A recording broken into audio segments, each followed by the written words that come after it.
Kruger nessa manhã, mas também a informação que eu tenho é que a infecção pelo HIV, se ela está controlada, que é o que as medicações antirretrovirais possibilitam, que ela não seria um grupo de risco. É verdade? E aí eu te pergunto se na sua experiência pessoal também como foi, lembrando que cada pessoa vai reagir de um jeito independentemente do status dela com relação à soroconversão pelo HIV, Diego Calixto. Obrigado, Rômulo. Obrigado novamente, Marcelo, pela oportunidade. É uma excelente pergunta, porque, veja, as pessoas vivendo com HIV, elas estão apavoradas, né? Elas já estavam um pouco apavoradas. Assim, é importante a gente não dissociar que a gente está passando por uma crise sanitária, mas ela é também uma crise política.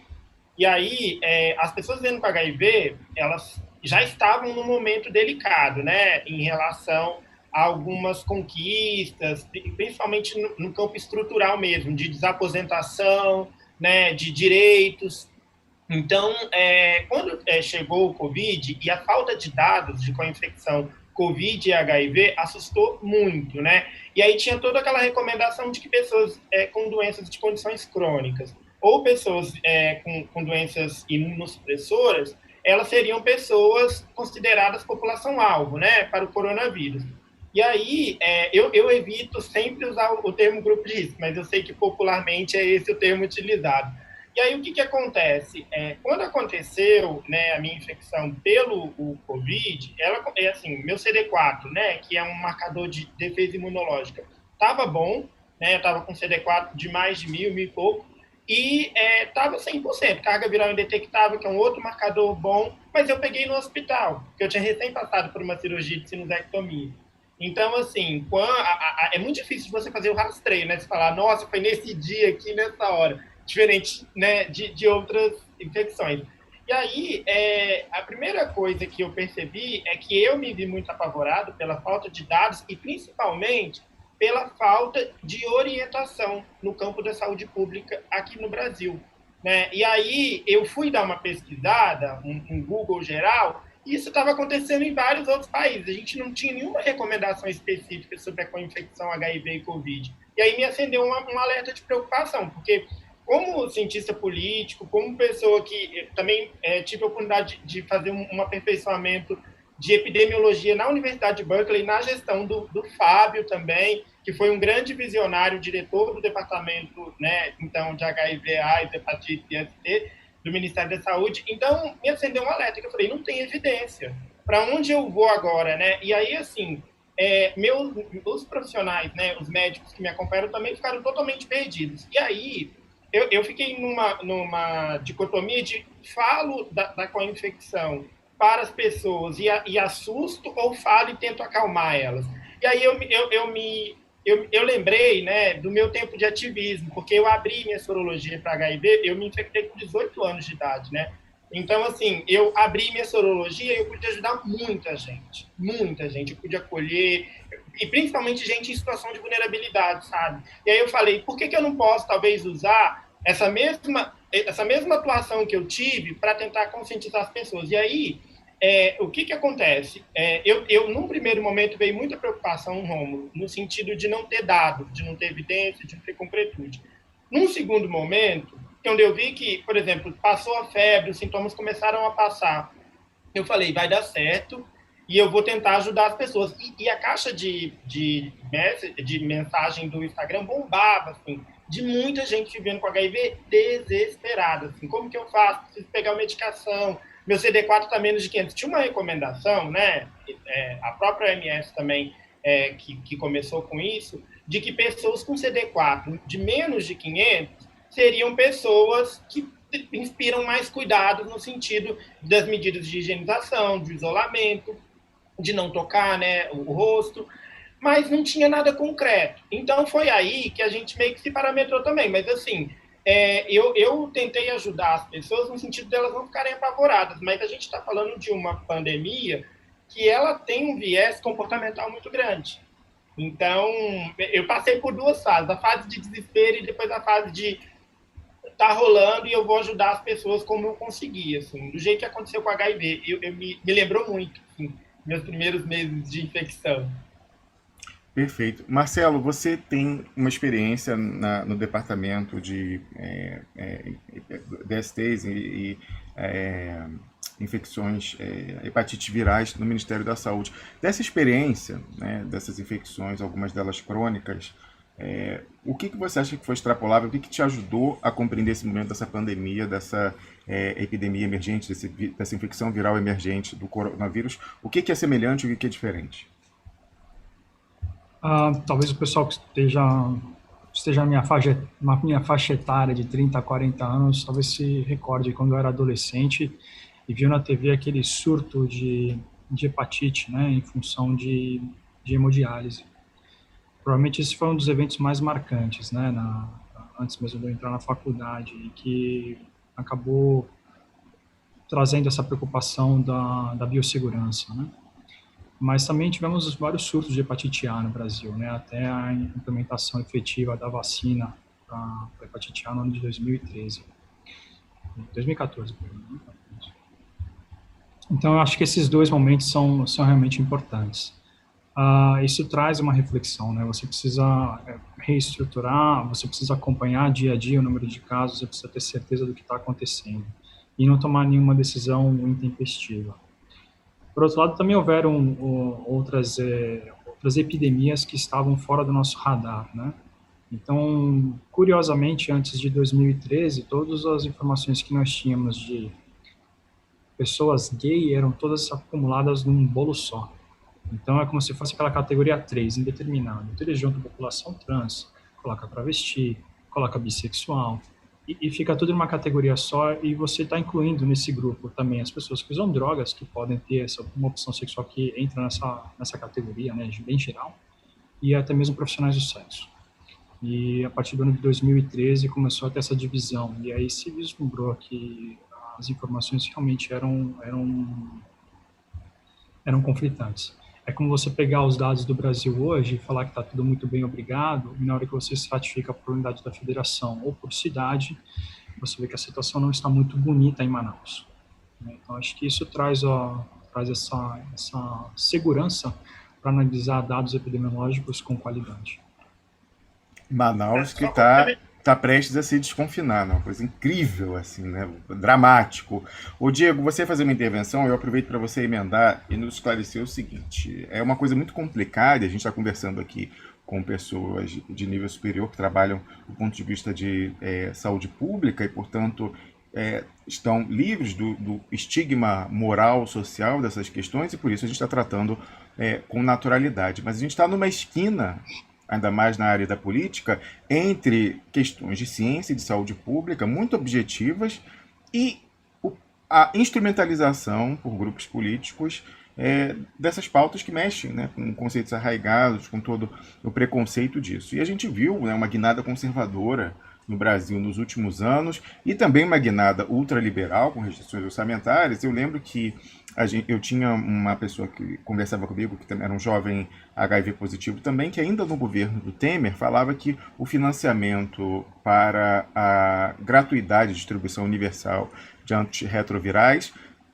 em algum momento esteve ameaçado, né? Que uma conquista do Brasil, o primeiro país do mundo a universalizar o acesso a esse tratamento, que é importantíssimo não só para a vida de quem está infectado pelo HIV, mas porque essa pessoa em tratamento ela deixa de ser infecciosa. Então você controla até a evolução da epidemia. E aí, lá no local em que essa pessoa recebia a medicação, ele teve a informação assim, em off de que o financiamento não estava garantido, a coisa estava assim, meio esquisita, mas depois até isso não veio se confirmar um desabastecimento. Então, eu perguntaria para você se uma inflexão ainda maior para o conservadorismo e para a instrumentalização política dessas pautas ditas morais, se isso está influenciando em alguma medida a disponibilidade desse tipo de tratamento para essa população. Mas o que você ia falar primeiramente aí?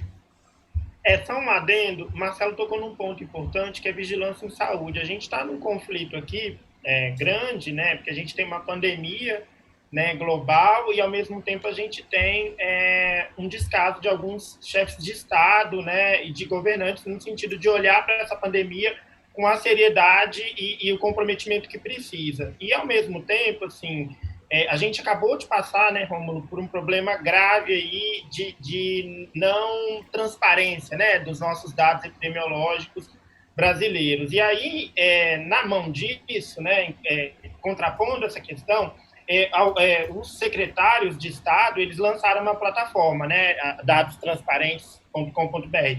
E aí lá estão os dados de Covid, como uma alternativa, porque é o que eu falei, a gente não pode, no contexto brasileiro, dissociar a crise sanitária da crise política, porque essa questão que o Marcelo traz da vigilância em saúde sempre foi um problema aqui no Brasil. Né? A gente está vendo também nos dados de Covid um dado de subnotificação que a gente estima que seja um dado elevado. Então, assim, o problema de fazer vigilância, né, epidemiológica está no sentido de que, no caso do Covid, virou um embate político fazer essa vigilância. Então, você tem a evidência que diz que é importante, que é fundamental fazer a vigilância como medida de saúde pública, mas você tem um viés político correndo, né, durante todo esse processo e que, obviamente, está atrapalhando a nossa forma de lidar com essa pandemia. No que se refere à sua pergunta, eu queria destacar que, assim, a questão, o tratamento universal e gratuito é a nossa maior conquista no âmbito da resposta ao HIV. Mas é uma conquista que ela é muito pautada na luta social, né, no papel da sociedade civil. E eu me incluo também porque, assim, eu militei por muito tempo, né? Ia para a rua, colocava cartaz, deitava no chão. Então, assim, eu fiz uma trajetória muito consistente no ativismo. Até, assim, pouco antes, um ano antes de entrar no departamento, de fazer parte do time, tinha uma publicação internacional que eles sempre elegiam pessoas para acompanhar na luta contra a AIDS, do mundo todo. E aí eu lembro que todos os anos eu acompanhava e nunca saiu ninguém da América Latina. E aí eu fui o primeiro que saiu, depois saíram outras pessoas. E eu falei, assim, eu muito feliz, porque o ativismo, ele é muito potente. E aí a nossa resposta ao HIV/AIDS no Brasil, ela é pautada no ativismo. Então, assim, essa questão que você coloca da iminência, né, de perder alguns direitos conquistados, isso assola o tempo todo, né? Isso não é um fenômeno isolado, pontual, né? E então, assim, o tempo todo a sociedade civil ela está muito vigilante. E eu fiz uma pesquisa essa semana sobre quais as estratégias de base comunitária lideradas pela sociedade civil que estão acontecendo no período de pandemia. Então, as ONGs elas estão pegando antirretroviral para a pessoa que está na faixa etária, né, idosa, ou com CD4 menos de 500, ou que tem alguma doença associada, algum fator associado, estão oferecendo autoteste, estão oferecendo preservativo, ou seja, de novo, a gente volta os holofotes para o papel social, né? A força que a sociedade civil tem de mobilizar e de engajar. Então, assim, não veio a ocorrer essa questão do desabastecimento, mas também muito porque no campo da incidência política, a gente tem aqui no Brasil um grande marco, que é o papel da sociedade civil. As redes, fóruns, movimentos, elas são super atuantes. Né? E assim, eu sei por ter feito parte de conselho de saúde, por ter feito parte de rede, de ONG, é muito vigilante, assim, tudo é monitorado, sabe? Inclusive tem uma incidência no próprio Congresso, né? Tem a Frente Parlamentar Mista de Luta contra a AIDS. Então, assim, vou te dizer que essa sensação, né, de perda de direitos conquistados, né, ela é constante, mas a gente, ao mesmo tempo, tem um contraponto de uma sociedade civil muito atuante, que está muito atenta a tudo. Então, a gente tem esses dois cenários. Ainda bem, ainda bem. Marcelo, você tem que se retirar às 10 horas, a gente vai encerrar o debate nesse momento, então nós temos mais 10 minutos. Eu preciso perguntar para você o seguinte, né, que é a questão aí que tomou o noticiário nas últimas semanas, algo que a gente vinha comentando aqui também nas suas últimas participações, que é a saga da cloroquina. Porque aquele estudo lá da Lancet foi retirado pelos autores, então isso deu uma sobrevida ao pessoal que defendia a cloroquina, mas eu queria lembrar aqui, aquele estudo não foi o único até aqui que apontou a ineficácia da molécula. Talvez ele tenha problemas metodológicos, ou quase com certeza, e o pessoal talvez tenha se apressado, né, mais do que o devido para poder dar um resultado. Então, está sendo questionado a empresa que fez o processamento das informações, etc. e tal. Eles retiraram, possivelmente para reformular e depois reapresentar isso daí. Mas falhou, né? Passou a revisão pelos pares, ela não é infalível. Aliás, o próprio Didier Raoult, né, o guru da cloroquina, ele próprio teve publicação dele retirada também. Então isso aí é critério.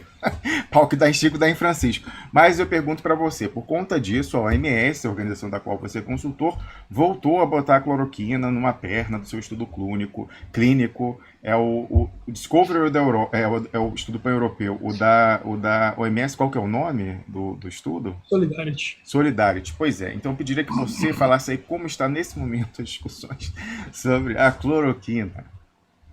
Tá.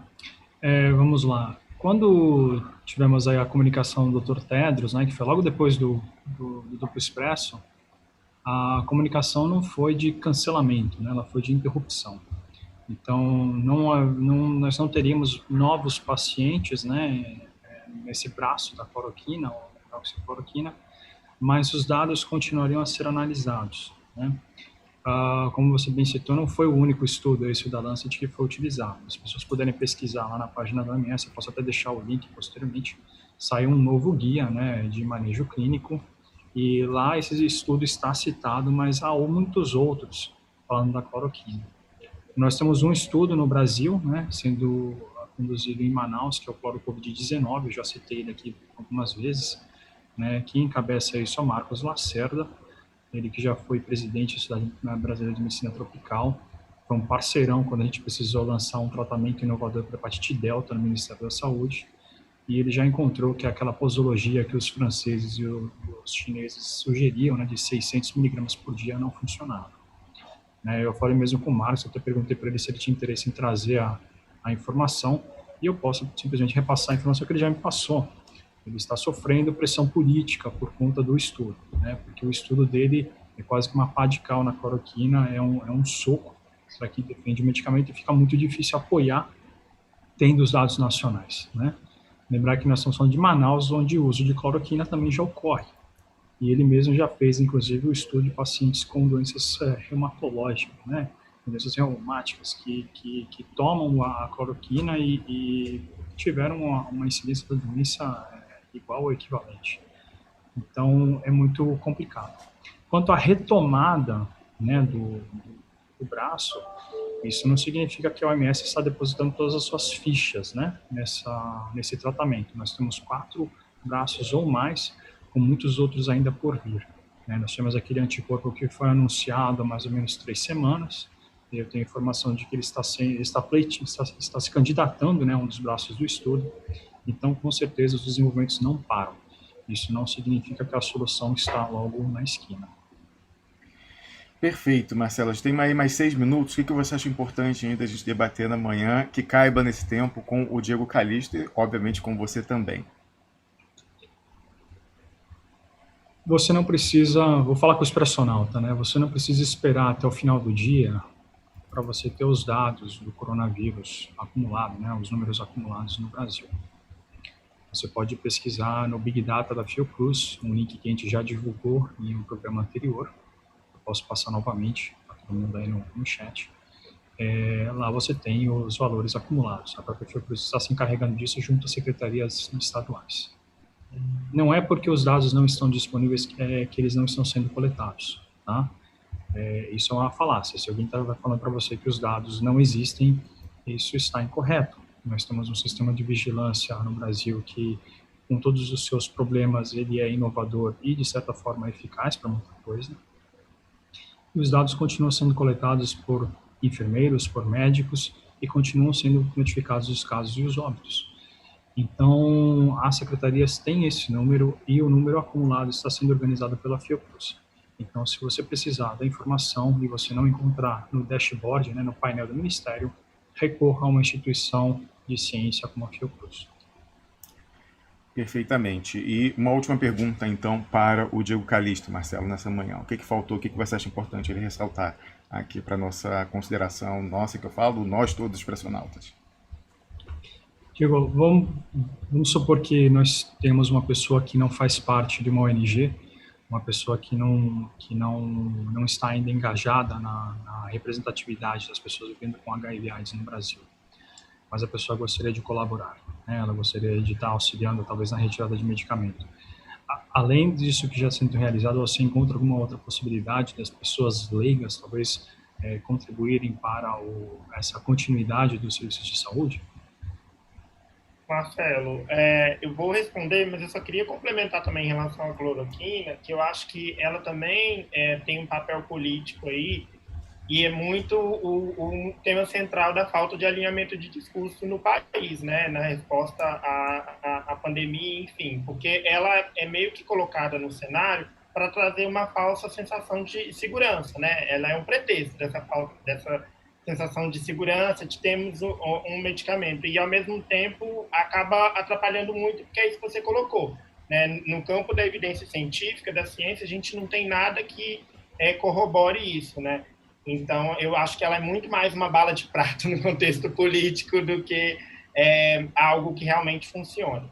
Em relação à sua pergunta, eu acho que é importante a gente considerar que a sociedade civil hoje ela está se transformando muito, né? A resposta social ela se modifica bastante. Então, a gente tem um rol de instituições né, mais consolidadas que atuam no campo político, né, no campo estrutural, mas a gente tem também hoje muitas pessoas que atuam como influenciadores, né, no sentido de promover informação, debates, lives.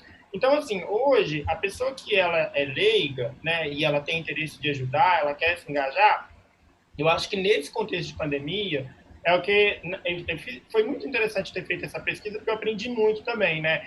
Então, assim, nesse contexto de pandemia, a gente tem aí uma série de iniciativas, desde a pessoa se disponibilizar a estar em contato com o serviço para ajudar na logística, na rotina, como esse exemplo que eu dei de que tem algumas instituições que estão precisando de voluntário para pegar o antirretroviral e levar para essa pessoa que está em situação de vulnerabilidade, porque esse que é um ponto fundamental também, que a gente está falando de populações vulneráveis, né? E aí, para além, né, do que foi mencionado aqui, a população LGBTQIA, a gente tem também pessoa em situação de rua, a gente tem a própria população negra, a gente tem uma série de populações aí que estão em situação de maior vulnerabilidade. Então, a pessoa que é leiga e ela quiser ajudar, eu sugiro, né, que ela procure, se tem alguma ONG, alguma rede, algum apoio, né, alguma rede de acolhimento, de proteção social no território, faça contato e avalie conjuntamente, porque as estratégias são muito diversas.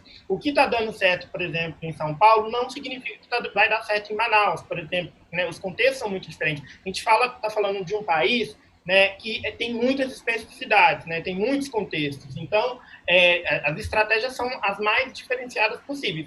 Por exemplo, uma coisa que eu vi numa apresentação da Sociedade Internacional de AIDS semana passada, e que eles colocaram como a inovação, e a gente já está fazendo há muito tempo, desde quando começou a pandemia aqui, é o suporte virtual, o acolhimento virtual de pessoas vivendo com HIV. Né? Então, e muitas instituições já estão fazendo, né? Essa questão do própria retirada de antirretroviral. Então, assim, tem muita coisa legal acontecendo, sabe? E tem muitas formas da gente se engajar. Mas eu acho que o ponto de partida é tentar ajudar o seu território, a sua localidade ali, né? Identificar, né, a rede de apoio, né? Se existe, se não, dar uma pesquisada ou fazer contato com uma instituição maior que pode sinalizar o interesse, mas nesse momento, eu vejo também como um resgate da solidariedade também, sabe? Das pessoas poderem se doar mais em prol de outras, serem mais solidárias e acolher, né? Se acolher. Perfeito. Marcelo, eu agradeço imensamente pela sua presença aqui hoje, por ter trazido mais pessoas tão importantes para a gente compreender, tentar montar um mosaico, pegando as pecinhas e compreender melhor como essa pandemia está afetando a sociedade brasileira como um todo, mas também os grupamentos sociais. Então eu pediria que você desse uma consideração final aí para amarrar a discussão dessa manhã. Eu vou... Sabe que foi uma grata surpresa no último programa.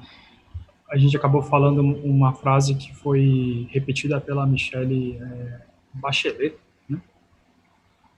No discurso dela, justamente se referindo ao Brasil. Né? O Covid só demonstrou inequidades endêmicas. As pessoas ficam perguntando toda hora, né? Quando vai voltar ao normal? Quando vai voltar ao normal? Gente, não tem mais normal. Tá? O normal acabou. Tá? O que nós não podemos agora é adotar um tom de conformismo com os numeráveis. Tá? Nossa missão é tentar promover a saúde e reduzir ao máximo o número de mortes, né? Tentar confortar aqueles que estão sofrendo.